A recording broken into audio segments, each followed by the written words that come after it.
My first time on stage, I bombed, but it wasn't like a bomb so bad to where I didn't want to do it again. So that shit hooked me. I was hooked. Mainly, I forgot my set. I think if I'd have remembered the rest of my jokes, I probably would have did okay, but I did like a minute and a half. I didn't know how to gauge 3 minutes. All right. I was like, oh, that's 3, right? Okay. All right. Good night. And anybody don't know, when you start not doing stand-up, 3 minutes is a long ass time. Bruh. It's a long time. Now, if somebody asks us to do 3 minutes, we spit in their face. It takes 3 minutes for most nigga comics to say hello. Right. Straight up. Mike Epps, you see anybody that you get them, it takes them 3 minutes to do the butterfly. Say hello, do they shit. You gotta do his count shit. You gotta do his data. Man. Who were some of the comedians you were hanging with at the open mic scene when you was coming up? Who was your squad? Brandon Lewis was my road dog. That was Hey Lee, wait a minute before you keep going. If Lee's listening, who did I text to get Teddy's phone number? Say it again, Jay. I said, who did I text to get Teddy's phone number? Brandon. I already know it. He was the first person. I said, where the fuck Teddy at? I said, let me text Brandon Lewis. He'll know.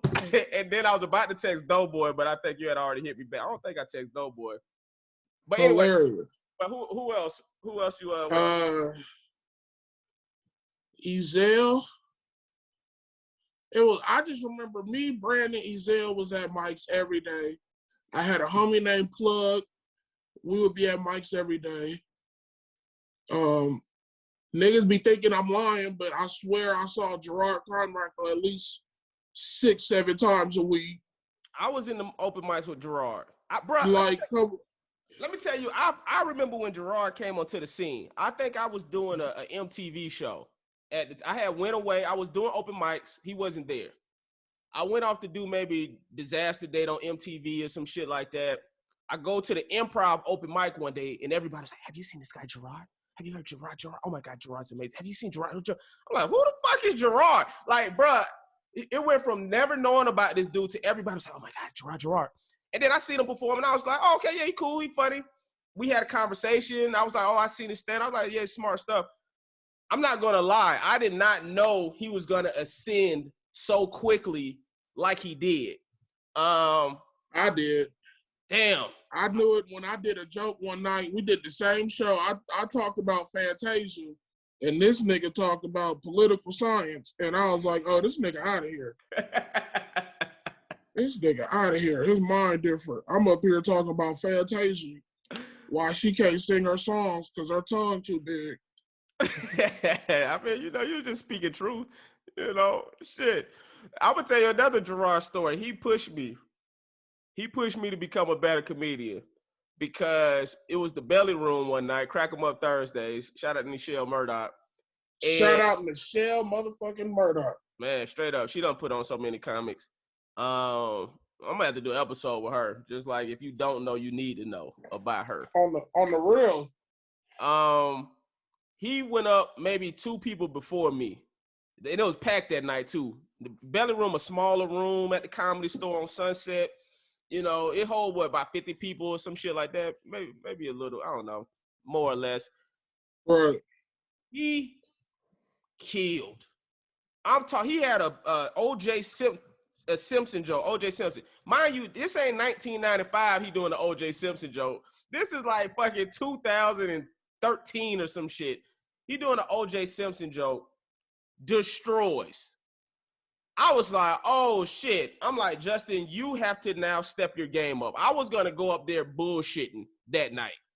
But I'm like, I had to prove to myself because I saw myself as one of the young up and coming comedians. Right. So I'm like, I have to now fucking prove myself that I'm up and I gotta be like, y'all gotta look at me too now, goddammit.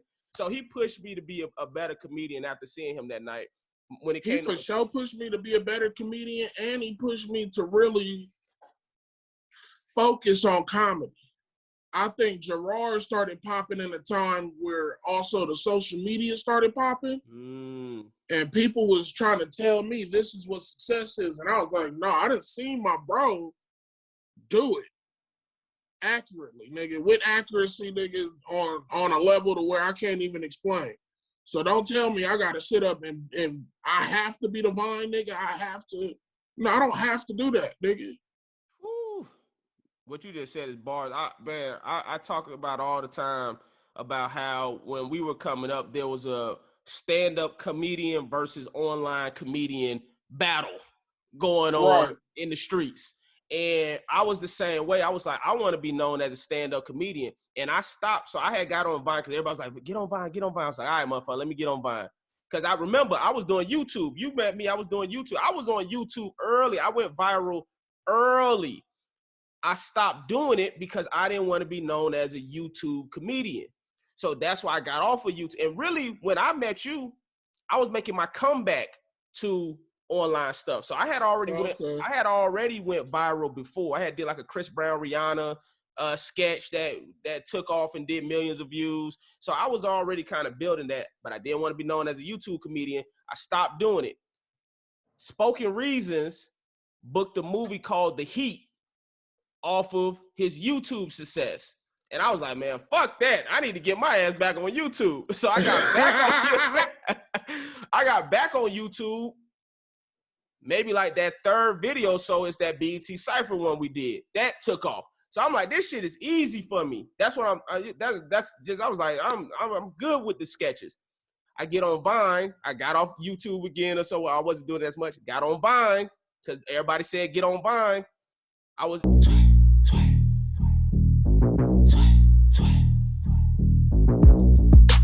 No, I ain't no Jay-Z, but you still get a J. Shooting at niggas like that nigga Clay. Invested in myself and doubled up my pay.